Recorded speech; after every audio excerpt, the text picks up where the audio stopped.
오늘 본문 요나서 1장 1절부터 17절까지의 말씀을 저와 여러분이 번갈아 교독하시겠습니다. 여호와의 말씀이 아미떼의 아들 요나에게 임하니라. 이르시되 너는 일어나 성에서 물을 내려서 스스로 외치라. 그와 그의 앞에 성전이었습니다 하시니라. 그러나 요나가 여호와의 얼굴을 피하려고 일어나 다시스로 도망하려 하여 욥바로 내려갔더니 마침 다시스로 가는 배를 만난지라. 여호와의 얼굴을 피하여 그들과 함께 다시스로 가려고 배삭을 주고 배에 올랐더라. 여호와께서 바다를 바다 위에 내시되 바다 가운데 큰 폭풍이 일어나 배가 거의 깨지게 되니라. 사공들이 두려워하여 각각 자기의 신을 부르고 또 배를 가볍게 하려고 그 가운데 물건들을 바다에 던지니라. 그러나 요나는 배 밑층에 내려가서 누워 깊이 잠이 든지라. 선자의 그에게 가르치되 자는 자야 어찌하느냐. 일어나서 내 하나님께 구하라. 혹시 하나님이 그를 생각하사 망하지 아니하게 하시리라 하니라. 그들이 서로 이르되 자 우리가 제비를 뽑아 이 재앙이 누구로 말미암아 우리에게 임하였나 알아보자 하고 곧 제비를 뽑으니 제비가 요나에게 뽑힌지라. 우리가 그에게 청하건대 재앙이 누구 때문에 우리에게 임하였는가 말하라. 내 생각이 무엇이며 네가 어디서 왔으며 네 나라가 어디며 너의 민족에 속하느냐 하니라. 그가 대답하되 나는 히브리 사람이요 바다와 육지를 지으신 하늘의 하나님 여호와를 경외하는 자로라 하고 자기가 여호와의 얼굴을 피하는 줄 그들에게 말하였으므로 우리가 알고 심히 두려워하여 이르되 우리가 어찌하여 배분하였느냐 하니라. 바다가 점점 흉흉한지라. 무리가 그에게 이르되 우리가 너를 어떻게 하여야 바다가 우리를 위하여 잔잔하겠느냐 하니 그가 대답하되 나를 들어 바다에 던지라. 그리하면 바다가 너를 위하여 잔잔하라. 너희가 이 큰 폭풍을 만난 것이 나를 믿는 줄을 내가 아노라 하니라. 그러나 그 사람들이 힘써 노를 저어 배를 육지로 돌리고자 하다가 바다가 그들을 향하여 점점 더 흉흉함으로 능히 못한지라. 우리가 여호와께 부르짖었는데 여호와여 구하오니 이 사람의 생명 때문에 우리를 멸망시키지 마옵소서. 무죄한 죄를 우리에게 물리지 마옵소서. 주 여호와께서는 주의 대로 행하시나이다 하고 요나를 들어 바다에 던짐에 바다가 뛰노는 것이 곧 그친지라. 그 사람들이 여호와를 크게 부러워하여 여호와께 짐을 들고 성을 바라라. 함께 읽겠습니다. 여호와께서 이미 큰 물고기를 예비하사 요나를 삼키게 하셨으므로 요나가 밤낮 3일을 물고기 뱃속에 있으니라. 기도하시겠습니다. 하나님 여호와의 얼굴을 피하여 하나님께로부터 멀리 도망치려 하였던 요나의 심정, 그의 그런 마음들을 우리도 가지기 쉽습니다. 하나님 우리들을 긍휼히 여겨주시고 늘 여호와의 얼굴의 빛을 사모하며 그 빛 가운데 거하고 살아갈 수 있는 저희들 되게 하여 주시옵소서. 예수님의 이름으로 기도드립니다. 아멘. 요나서를 저희들 함께 살펴보겠습니다. 요나서가 분량도 짧고 저희가 연말까지 함께 볼 수 있고, 그 다음에 또 한 가지 고려사항은 이 성경의 문학적인 장르에 따라서 소선지서를 다루는 것이 좋겠다 생각을 했습니다. 제가 올 한 해 설교한 페이스를 생각해 보니까 8년 정도를 하면 성경 전체를 다 다룰 수 있겠더라고요. 그래서 하나님이 모쪼록 그런 은혜를 주시기를 바라는 그런 마음입니다. 이 요나는 구약 성경에 다른 예를 찾아볼 수 없는 굉장히 독특한 성격, 독특한 캐릭터를 가진 선지자입니다. 다른 선지자들에 비해서 요나를 기억하시는 분들이 굉장히 많은 것은 요나가 우리에게 깊은 인상을 남기는 것이고, 그 다음에 우리와 굉장히 성정이 비슷하고 솔직하기 때문에 어떤 면에서는 매력적으로 다가오는 것이죠. 다른 선지자들은 감히 표현하기를 꺼려하는 하나님을 향한 감정이나 태도를 굉장히 진솔하게, 어찌 보면 대담하고 거리낌이 없이 표출하기 때문에 우리는 그런 요나를 보면서 일종의 대리만족을 비슷한 감정을 느끼는 것입니다. 하나님이 내리신 명령에 순종하지 않을 뿐 아니라 반대로 처신하는 모습을 볼 수 있습니다. 속된 말로 하면 개기고 맞짱을 뜨는 것이죠.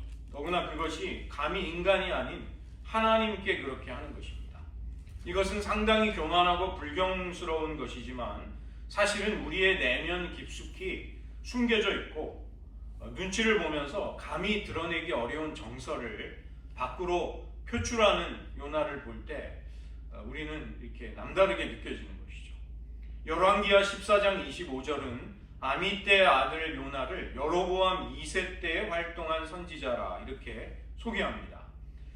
그는 아모스 선지자와 같은 시대에 활동했지만 이 여로보암 2세가 다스리던 주전 787년부터 747년까지 이 시기에 사실은 아수르는 아직 세계를 지배할 만한 제국으로 일어서지 못하고 있었습니다.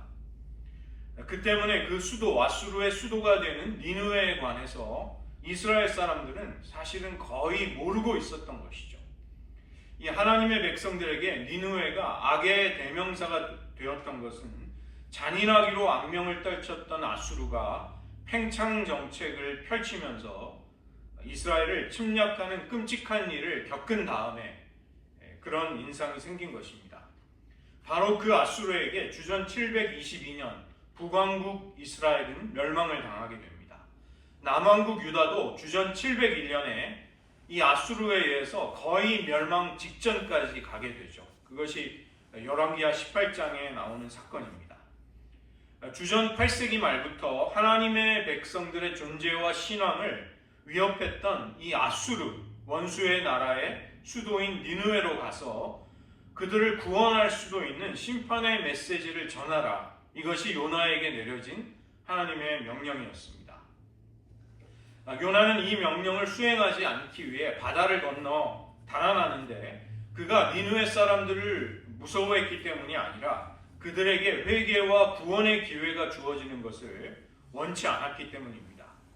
하나님이 맡기신 임무에서 벗어나기 위해 요나는 정반대 방향으로 갑니다. 페니키아 사람들이 개척한 무역항, 오늘날 남서부 스페인에 있는 다시스라는 곳으로 도망치게 되는데 그 당시에는 이 다시스가 세계의 끝으로 여겨졌습니다. 세계의 끝. 그래서 요나는 다른 모든 신들을 대하는 것처럼 하나님의 통치의 영역의 바깥으로 가고자 했던 것이죠. 하나님의 손이 미치지 못하는 곳으로 벗어나려고 한 것입니다. 그러나 하나님을 피해서 도망칠 수 없다는 것은 이스라엘 사람이라면 기본적으로 가지고 있는 생각이었습니다. 하나님의 통치와 하나님의 능력의 손이 미치지 못하는 곳으로 피한다는 것은 불가능하다. 그것은 하나님의 백성과는 도무지 어울리지 않는 태도였던 것이죠. 1장 9절을 보시면 요나 자신도 풍랑을 만난 무리들에게 대답을 할 때 바다와 육지를 지으신 하늘의 하나님 여호와를 나는 경외하는 사람입니다. 이렇게 고백을 하죠. 하나님의 통치가 온 우주에, 온 세상에 미친다는 것을 요나도 잘 알고 있었습니다. 그는 이스라엘 사람이라면 당연히 가지고 있었던, 당연히 전제되어 있었던 하나님에 관한 지식과 관념과 모순되는 행동을 하고 있는 것입니다. 하나님의 얼굴을 피한다고 할 때 이 얼굴이 파님입니다. 파님. 이 파님은 얼굴 혹은 임재 또 얼굴 표정, 하나님의 면전을 가리키는 그런 말로 쓰이는 것이죠. 요나는 하나님의 얼굴, 그분의 임재를 피하여 달아납니다. 하나님을 신뢰하고 의지하고 순종하기를 거절하는 태도입니다. 하나님의 선하신 뜻보다는 자신의 원칙과 신념, 그의 자아가 더 중요했던 것입니다. 그것을 앞세우는 것이죠. 하나님께 불편한 마음, 갈등스러움이 불거지자 그는 여지없이 자기 중심적인 태도를 가지고 하나님을 배제하고 싶어 하는 것입니다. 저도 동부에 있을 때 팬데믹을 겪으면서 교인들의 굉장히 거칠고 강팍한 심령을 접하게 되면서 굉장히 놀라웠습니다. 그리고 당혹스러움을 느꼈던 것이죠. 왜 평생 신앙생활을 해오신 분들이 물론 모든 상황은 굉장히 어려워졌다 할지라도 왜 저토록 신앙이 흔들리는가? 결국 시간이 지나면서 제가 스스로 인정하고 깨닫게 된 것은 목회자인 제가 사실은 목회를 통해 그 교회 생활을 하고 있는 신자분들의 신앙을 깊은 차원으로 인도하지 못했다는 한계를 느꼈습니다. 그것은 단순히 제가 게을렀다거나 열정이 부족했다는 말로는 그 상황에 대한 전체적인 대답이 되지 못하였던 것입니다.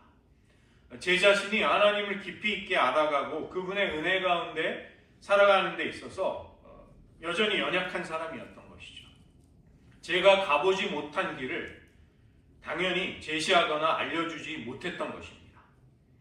교회마다 또 개인적인 면에 있어서도 여건과 처지의 차이가 있을 수 있습니다. 조금 더 여유가 있다거나 조금 더 충만한 분들이 있을 수 있고 상대적으로 더 어려움에 처한 분들도 있으십니다. 그러나 정도의 차이가 있을지라도 이 요나가 가지고 있는 갈등, 그가 하나님과 맺고 있는 관계에 있어서의 갈등이라는 것은 우리도 역시 가지고 있는 문제인 것이죠. 우리는 삶의 무게에 짓눌리거나 고난이 찾아올 때 내 원칙과 신념과 기호에 맞지 않는 하나님의 뜻에 대한 거부감을 느낄 때 심지어는 함께 더불어 신앙생활을 하는 누군가가 나를 불편하게 할 때 무슨 이유, 무슨 명분을 대고서라도 하나님께 등을 돌리려고 하는 것이죠. 아예 예배와 공동체를 멀리하는 사람들도 있고 또 교회에 나오고 예배도 드리지만 마음이 멀어진 분들도 있는 것입니다. 다양한 모습으로 겉으로 보기에 판단하기에는 뭐라고 하기 어려울지라도 그 마음에 공통되는 부분이 있는 것이죠. 하나님의 얼굴을 왠지 피하려고 하는 것입니다. 하나님의 임재를 가까이하고 사모하고 그 은혜를 갈망하는 대신에 하나님으로부터 좀 벗어나고 싶다, 좀 떨어져 있고 싶다라는 생각을 하는 것입니다. 나는 하나님은 가까이 하고 싶은데 교회가 나를 시험들게 합니다. 신자들과는 거리를 두고 싶습니다. 그러나 실상 그렇게 하려고 해도 결과적으로는 하나님의 얼굴을 멀리하게 되기가 쉽상입니다. 요나처럼 이스라엘 백성이라면 상식처럼 당연히 알고 있는 하나님에 대한 지식과 관념과는 정반대되고 모순되는 태도로 하나님을 대하게 된다는 것입니다. 하나님을 피해서 그분의 통치와 손길이 미치지 않는 곳으로 좀 멀찌감치 떨어져 달아나서 하나님과 상관없이 마음의 평안을 유지하고 싶어하는 것이죠. 안전거리를 지키면서 내 삶에 불편함도 없고 또 동요됨도 없이 딱 내가 정한 정도로만 신앙생활을 유지하려고 하는 것이죠. 그러나 막상 그렇게 하려고 해도 실제 삶에서 그런 안전거리는 지켜지지 않습니다. 영적인 세계에 중립과 중간지대가 없기 때문입니다. 우리는 하나님을 끊임없이 가까이하며 그분의 은혜 가운데 살아가든지 아니면 우리의 삶이 점점 더 하나님과 멀어지든지 둘 중에 하나라는 것입니다. 우리가 하나님의 얼굴을 피해 하나님을 등지고 하나님의 빛과 반대되는 방향으로 달려가려는 그런 충동과 마음이 사실은 우리들 안에도 우리의 내면에도 있는 것이죠. 해가 바뀌고 새로운 표어를 정하고 환경을 바꾸며 심지어 다니는 교회를 바꾸기까지 합니다. 그러나 아무리 새로운 각오를 할지라도 하나님의 얼굴을 향하여 우리의 삶이 세워지지 못한다면 그럴듯하게 새로운 결심을 한다 할지라도 새로운 출발을 다짐하는 것으로는 충분하지 않다는 것입니다. 그렇기에 조금 더 변화되지 않은 삶을 우리는 새로운 날을 맞이할지라도 여전히 답습하고 있는 답답한 한계에서 벗어나지 못하는 것입니다. 우리가 요나서를 볼 때 눈여겨보아야 하는 것은 요나의 삶에서 그가 하나님과 어떤 역동, 어떤 다이나믹을 가지고 그 관계가 전개되는가, 이것을 눈여겨보실 필요가 있습니다. 요나가 그런 변화에 이르도록 하나님이 얼마나 섬세하게, 얼마나 놀랍게 역사하시는가, 우리는 그것을 묵상해 보면 깜짝 놀라게 됩니다. 한 사람의 신념과 생각과 가치관, 지향하는 바가 바뀐다는 것은 불가능한 일은 아닙니다. 그러나 그것이 얼마나 어렵고 많은 시간과 과정을 필요로 하는가를 새삼 생각해 보게 만드는 것이죠. 우리의 변화와 새로움이라는 것은 역시 많은 대가를 지불해야만 비로소 가능해지는 것입니다. 지금 한국 사회를 보면서 한국이 선진 사회로 올라가는 그런 성장통을 앓고 있는 것이 아닌가 이런 생각이 듭니다. 정치가 새로워지고 성숙한다는 것은 정치의 문화 자체가 바뀌는 것이죠. 국민들의 가치관과 생각과 관념에서 많은 시간이 필요하고 또 변화의 과정을 요구하는 것입니다. 그런 중간 단계를 생략한 채로 갑자기 성숙한 사회로 도약한다는 것은 불가능한 것입니다. 그렇기 때문에 우리는 너무 낙심하는 대신에 일희일비하지 말고 꾸준한 변화를 위한 과정을 겪으며 앞으로 나가야 할 것입니다. 그것이 사회나 국가를 볼 때도 또 우리 개인과 교회 공동체를 볼 때도 그러하다는 것이죠. 누가복음 15장에 나오는 탕자의 비유는 사랑의 아버지를 피해서 도망치는 달아나는 두 아들의 이야기입니다. 유산을 챙겨서 집을 떠난 동생은 아버지의 삶의 방식을 거부하고 자신이 원하는 삶을 선택한 사람입니다. 이 유대 사회에서 아버지가 살아있을 때, 생존하실 때 유산을 달라고 하는 것은 아버지에게 면전에서 나는 당신이 빨리 죽었으면 좋겠습니다 라고 말하는 것과 다를 바 없는 일입니다. 굉장히 무례하고 비인격적인 태도로 동생은 아버지를 대한 것입니다.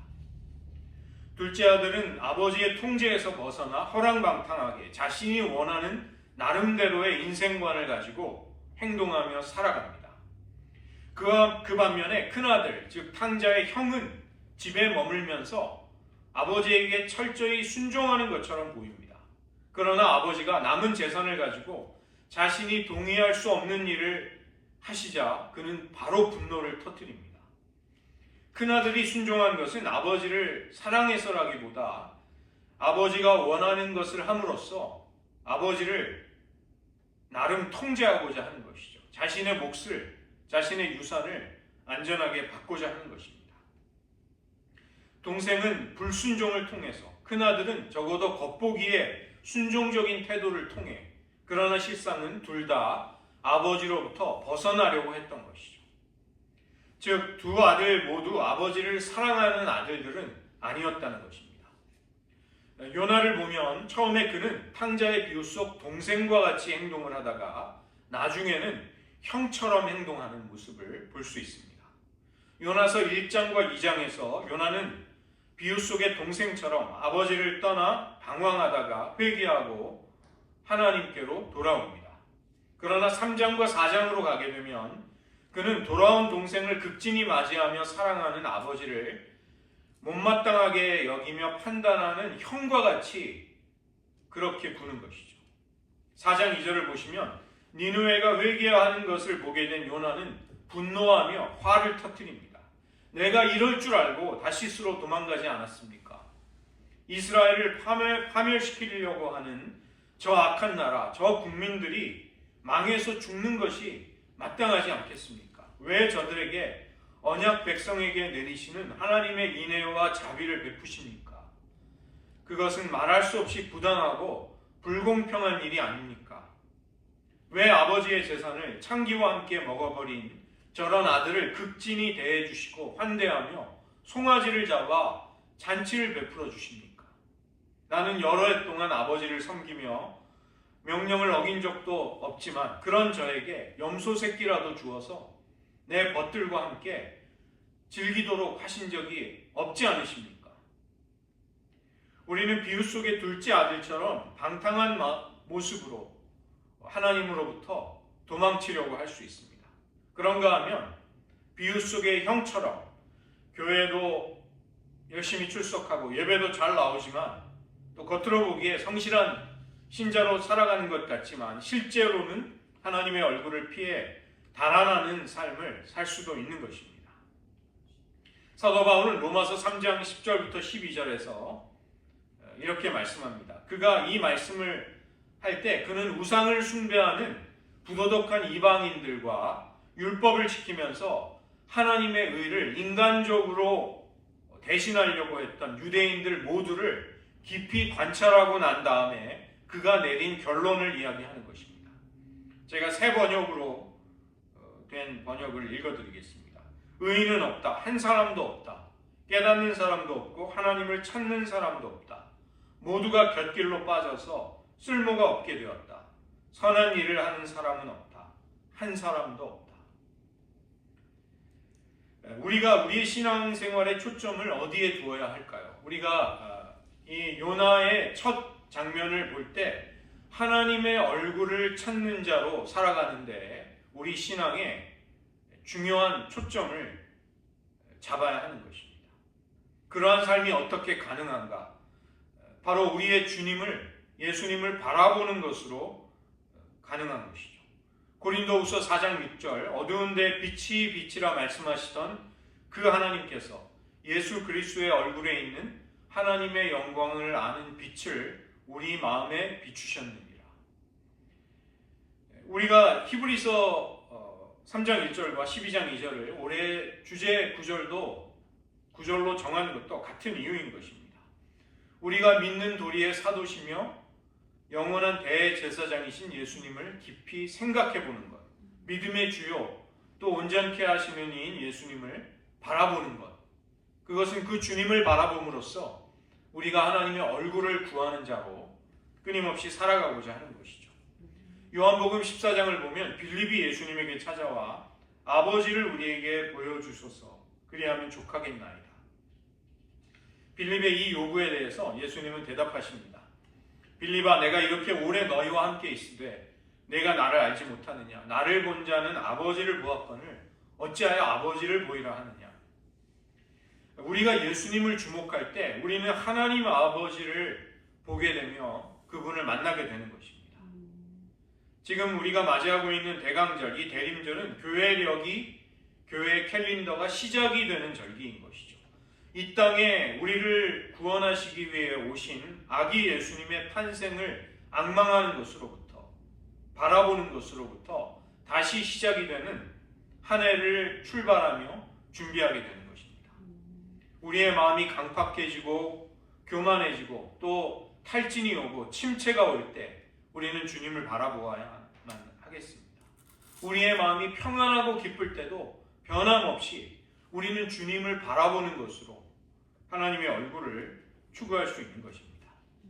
주님의 영광과 아름다움을 사모하며 그분을 바라볼 때 우리는 하나님의 얼굴을 향해 살아갈 수 있게 되고 하나님의 얼굴을 배움는 삶을 살게 되는 것이죠. 두 번째로 요나는 여호와의 명령을 거절하고 도주하지만 그것이 실패하게 됩니다. 그럴 수밖에 없는 이유는 하나님이 한없이 광대하시면서도 또 한없이 섬세하신 분이기 때문입니다. 하나님은 요나의 의도대로 그의 계획이 이루어지도록 그를 그냥 두시지 않으십니다. 요나서 전체를 볼 때 하나님의 관심은 늘 두 방향으로 흐르고 있는 것을 발견하게 됩니다. 니느웨 성에는 좌우를 오른쪽과 왼쪽을 분별하지 못하는 12만 명의 사람들이 있고 많은 가축의 생명이 있었던 것이죠. 하나님의 눈은 그 수많은 생명을 보고 계셨습니다. 그러나 동시에 하나님의 눈은 선지자 요나 한 사람에게 집중되어 있었던 것이죠. 요나 한 사람에게 하나님이 가르쳐 주시려는 은혜가 있었던 것입니다. 하나님의 자비가 이스라엘에게만 한정이 되지 않고 뉘우치는 마음으로 하나님께 나오는 모든 사람에게 미친다는 것을 요나에게 알려주시기를 원하셨습니다. 그 때문에 요나가 겪게 되는 수많은 일들과 사건들, 여러 관계들 속에서 하나님은 요나를 가르쳐 주시고 그를 그런 교훈 속에 변화시키며 성장시켜 주시는 것이죠. 1장에서 하나님은 요나를 위해 바다에 큰 바람을 일으키시고 큰 물고기를 예비하십니다. 4장을 보면 박넝쿨과 벌레와 뜨거운 동풍을 예비하시는 것이죠. 끊임없이 화내고 성내고 토라지고 삐지는 요나를 향해 하나님은 계속 대화하십니다. 하나님은 온 우주를 감찰하시면서 구원받아야 할 수많은 생명을 바라보고 계십니다. 그러면서도 하나님의 눈은 요나 한 사람을 주목하고 계시는 것이죠. 이것이 은혜입니다. 왜냐하면 우리에게도 하나님은 바로 그렇게 우리를 대해 주시기 때문인 것입니다. 요나에게 찾아오시는 하나님이 얼마나 섬세하게 그 환경을 준비하고 계시는지를 볼 수가 있습니다. 1장의 무대는 바다이고 요나와 선원들이 나옵니다. 1장과 3장의 공통점은 요나는 다른 사람들의 생명과 안위에 대해서 굉장히 무관심한 냉담한 사람입니다.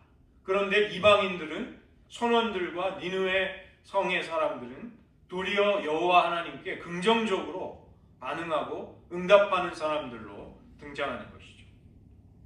그 다음에 2장과 4장을 보시면 요나는 이 큰 물고기의 뱃속에서 밤낮 사흘을 거하면서 하나님 앞에 기도하며 하나님은 응답하십니다. 그리고 4장에 니느웨 성 밖의 동쪽에서 요나는 하나님과 대화하는 그런 선지자로, 대화하는 모습으로 나오게 되는 것이죠.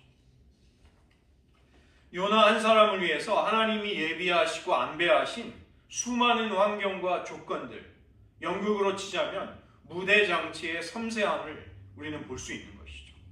하나님은 요나를 그저 심부름꾼으로, 자기의 메시지를 전달하는 메신저로만 대하고 계시지 않습니다. 요나가 바로 하나님의 주요한 관심사이자 하나님이 주목하시는 대상이었습니다.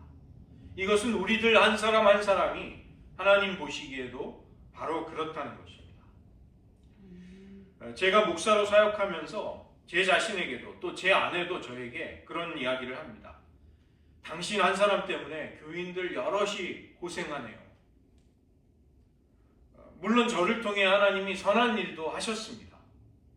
그렇지만 또 동시에 저 때문에 다른 사람들이 고생하는 일도 역시 많았을 것이라고 생각이 됩니다. 왜 그런가 하면 하나님이 목회자 한 사람을 만들어 가시고 연단하시고 이끌어 가시는 과정 속에 수많은 사람들이 함께 휩쓸리고 연관이 되어 있고 영향을 주고받는 것이죠. 그래서 은혜도 함께 많이 받았지만 말도 안 되는 일도 함께 많이 겪었습니다. 요나와 선원들이 바로 그런 관계에 있는 것이죠. 그들은 같이 한 배를 탔습니다. 요나는 자신 때문에 배가 큰 폭풍을 만난 것을 알고 자신을 바다에 던지라고 합니다. 하나님께 불순종하지만 여전히 그를 인도하고 계시는 하나님에 의해서, 즉 그 배에 타고 있는 요나 때문에 선원들은 큰 풍랑을 만나 생명의 위협을 겪게 됩니다. 그리고 배의 무게를 가볍게 하기 위해 수화물을 바다에 던짐으로써 재정적인 손해조차 그들은 받았던 것입니다. 그러나 동시에 요나가 그 배에 타고 있었기 때문에 수많은 이방인들은 주 여호와의 이름을 부르면서 하나님이 참 신이심을 인정하고 고백할 수 있게 되는 것이죠.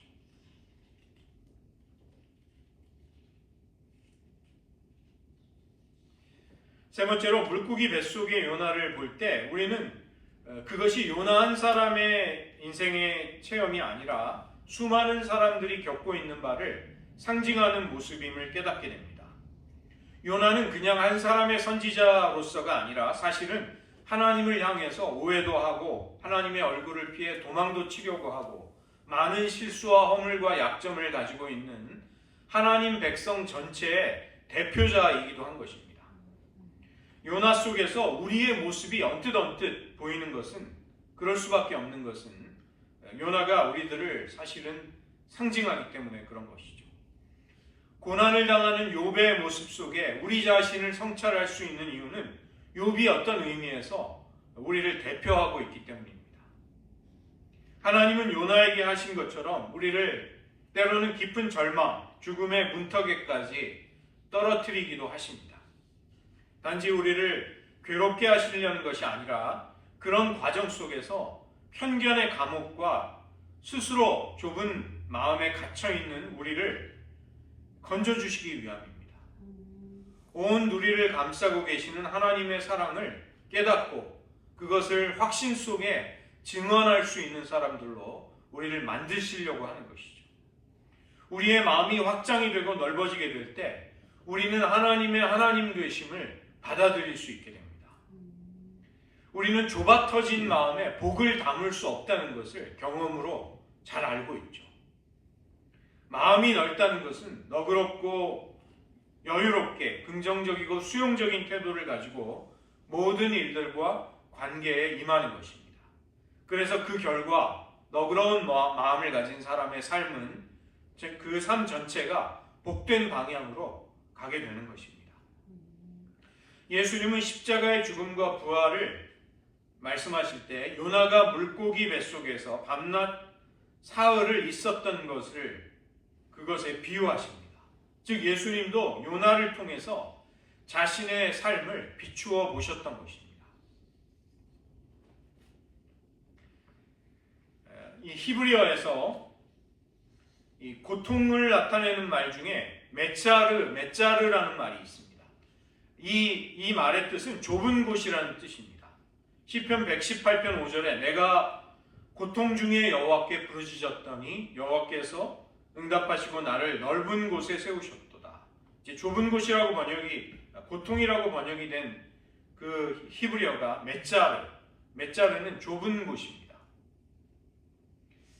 좁은 장소는 우리가 빠져나오지 못하고 끼어있는 그런 곳이 되는 것이죠.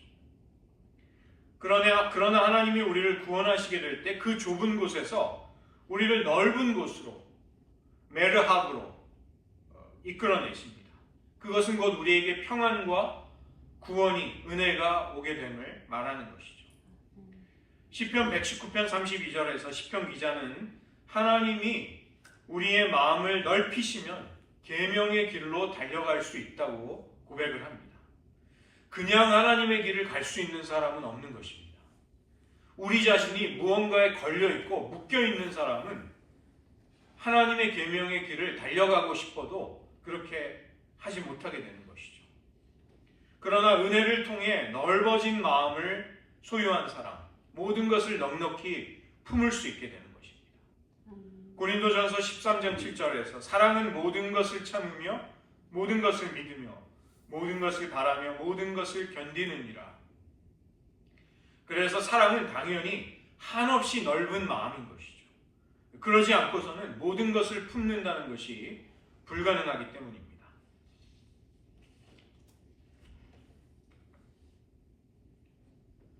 이 생선이 밴댕이입니다. 밴댕이. 우리나라 말에 밴댕이 소갈딱지라는 말이 있습니다. 아주 좁고 얕은 성격을 가진 사람, 너그럽지 못하고 참을성이 없는 사람을 그렇게 이야기합니다. 제가 하도 이상해서 이 말을 사전을 찾아보니까 이 밴댕이가 멸치와 비슷한 청어목에 해당되는 생선인데 몸의 크기에 비해서 내장이 아주 작은 생선이라고 합니다. 그래서 붙은 별명인 것이죠. 은혜를 받은 사람들의 마음이 넓어집니다. 마음이 넓어진다는 것을 신앙인들에게 적용한다면 우리의 기도의 폭과 깊이가 확장이 된다는 것을 뜻하는 것입니다.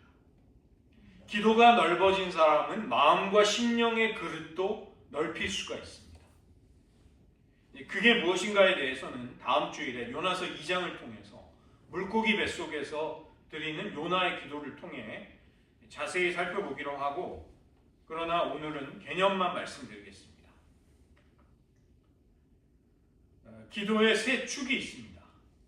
수식적인 방향의 기도는 하나님을 향하는 기도이죠. 그 다음에 수평적인 방향의 기도는 이웃, 그리고 우리를 둘러싼 세상을 위한 기도입니다. X축과 Y축 두 개의 직선이 있을 때는 평면이 생기게 됩니다. 이것을 2차원이라고 부릅니다. 그런데 여기에 한 방향에 한 축이 더 더해지게 되면 이것은 단순히 축을 하나 더하는 것이 아니라 차원이 달라지게 됩니다. X, Y축에 Z축이 또 하나의 축이 더해지면 그것은 입체가 되는 것입니다. 무게감을 가질 수 있게 되는 것이죠. 우리의 기도가 세 번째 방향, 우리 자신을 성찰하는 기도로 깊어질 수 있습니다. 그렇게 되면 수직적인 방향의 기도, 수평적인 방향의 기도와 함께 내향적인 기도의 방향성이 생기는 것이죠. 하나님이 우리에게 주신 은혜에 대해 민감하고 하나님의 인도와 말씀에 응답하려고 하고, 하나님이 나에게 무언가를 말씀하실 때 우리의 심령에 그것을 간직하려고 하고, 그것을 통해 나의 삶을 비추어 보려고 하고, 그 은혜와 사랑 속에 안식하려고 하는 우리 자신을 중요한 기도의 영역 속에 두는 그런 방향성이 생기는 것입니다. 이렇게 되면 우리의 기도의 세계가 확장이 될 수 있는 것이죠. 지금 우리는 하나님의 얼굴을 향하여 그분에게로 나아가고 있는지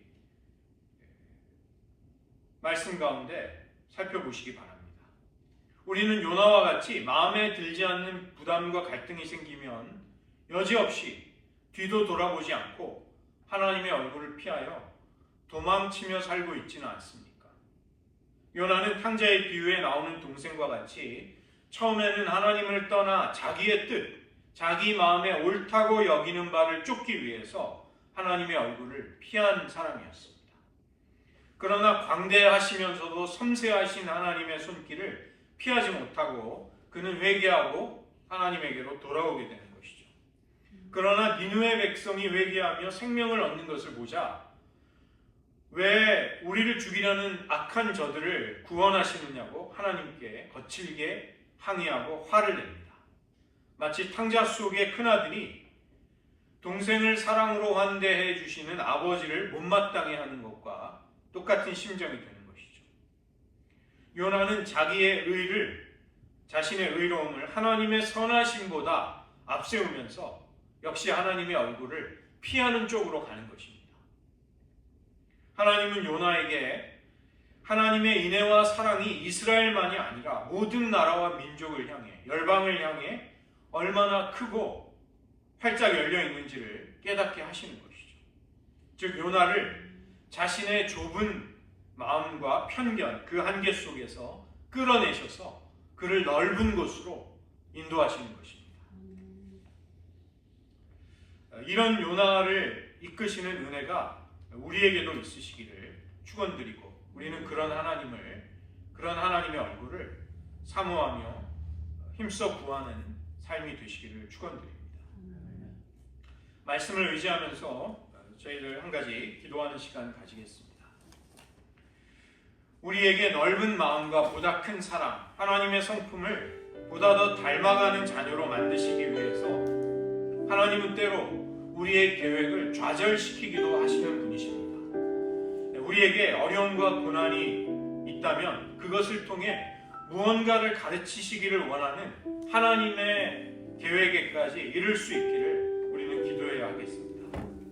우리의 기도가 지금 하나님을 향해 그리고 세상과 이웃을 향해 나아가는 수직적이고 수평적인 방향을 가지고 있다면 요나가 물고기 뱃속에서 보내야 하는 밤낮 사흘의 시간 동안 자기 자신을 돌아보는 내향적인 기도의 세계가 확장이 되었듯이 우리에게도 그런 은혜를 주시기를 우리는 구해야 하겠습니다. 우리는 메마른 때, 고통스러운 때를 지나가면서 왜 이렇게 힘든가만을 생각하지 말고 그때 우리의 기도가 새로워지기를, 깊어지기를, 활짝 열리기를 사모할 수 있다는 것입니다. 지금 저희들은 주님의 오심을 기다리며 은혜를 갈망하는 심령으로 이 절기, 대림절을 보내고 있습니다. 주님께 한 가지 저희들 기도하기를 원합니다. 하나님, 저희들 평생에 하나님의 얼굴을 구하는 자로 살아가게 하여 주시옵소서. 우리의 기도가 수직적으로, 수평적으로 하나님과 이웃을 향해서만이 아니라 나 자신을 하나님의 은혜와 말씀 앞에 돌아보고 성찰하고 그 속에서 하나님의 깊은 은혜와 사랑에 안식하는 자리에까지 나아가기를 원합니다. 우리를 더 깊은 은혜로 인도하여 주시옵소서. 한번 여러분의 입술로 고백하며 기도하시겠습니다. 하나님,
끊임없이 하나님의 얼굴을 피하여 도망치려 할지라도 그를 결코 놓아주지 않으셨습니다.